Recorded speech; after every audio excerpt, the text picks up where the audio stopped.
Warzone is becoming more and more pay to win, and we need to talk about that. There's been a lot of behavior recently from Raven Software that's been effectively shutting down effective methods of gaining XP on the new weapons in Call of Duty Warzone, effectively trying to force people to buy Vanguard, and that's not something I'm cool with. Now, the core focus of Call of Duty Warzone and any free-to-play game really is that the core experience of the game is enjoyable enough, or enjoyable far enough to an extent, that people will buy the game anyway.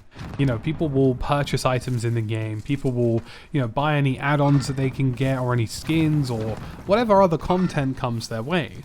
Fundamentally, if a free-to-play experience is good, people will pick up the extras. But there's a situation unfolding in Warzone which is effectively trying to force people to buy Call of Duty Vanguard, as opposed to just being able to level up the weapons as you could in Cold War and Modern Warfare. Now, it started very recently with a flooding of blueprints onto the market, basically implying that you had to buy these blueprints to be competitive with all of the new Warzone weapons that were dropping.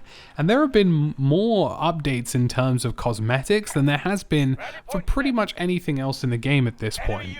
Like, the number of skins alone already for Call of Duty Vanguard stuff has been insane. Now you may be thinking, yeah, sure, but that's standard. We've always had this, we've always had lots of skins in the store for new launches, and you'd be right. The difference is that this time around, Call of Duty are actively finding ways to penalize XP gain on Call of Duty Vanguard weapons. And for the first time I think I've ever seen in this game, they actually disabled a double XP on plunder because people were leveling up their Vanguard guns too fast. And it's utterly insane that they went ahead and did this, and basically reinforces that they're trying to force Vanguard down people's throats in Call of Duty Warzone. Now, if they're willing to go as far as disabling double XP on entire playlists, would it surprise me if they deliberately balance the guns in such a way that Vanguard weapons are going to immediately be superior? Not really. I just don't think I've ever seen them push a game so aggressively before, and I'm not hugely surprised seeing as Call of Duty Vanguard appeared to have sold very, very badly, all things considering that they thought it would go well. Now let's talk about the XP gain. And fundamentally in Warzone right now, you need to play with a weapon for a super extended period of time in order to actually unlock it.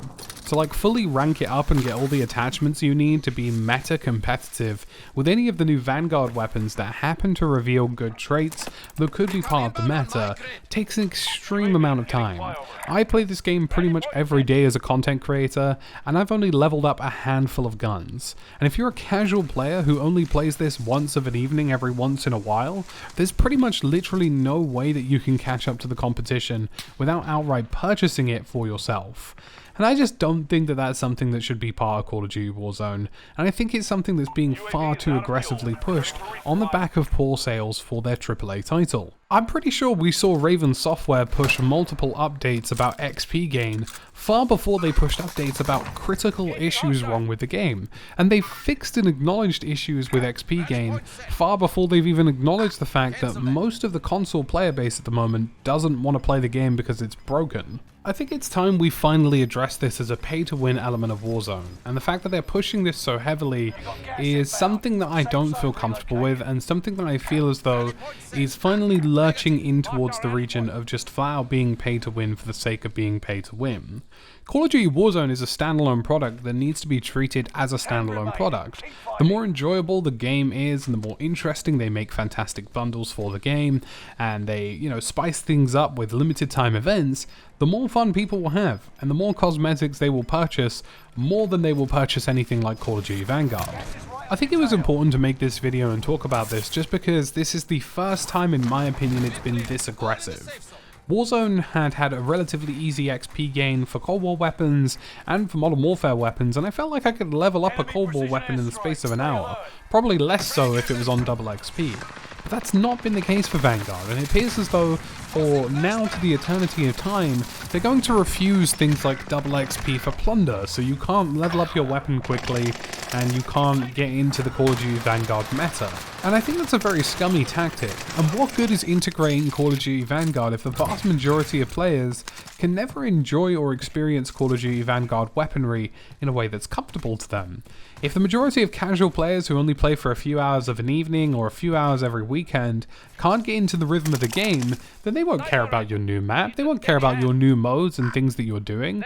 If the new weapons that they're being deleted by every 5 seconds are being held onto by a sort of 1 to 5% of player base who are just dumping on people, then you're going to neglect that casual community even more so.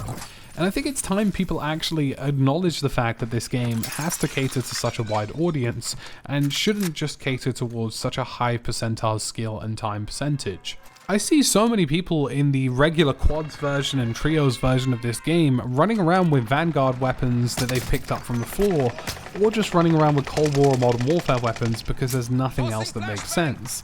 And I think that's a very difficult and annoying position to be in, because ultimately if you're constantly being killed by Vanguard weapons, and they're all, you know, level 71 fully unlocked Vanguard weapons from people who purchased Call of Duty Vanguard, then you're effectively just handing the keys of the game over to those who are willing to buy your new game.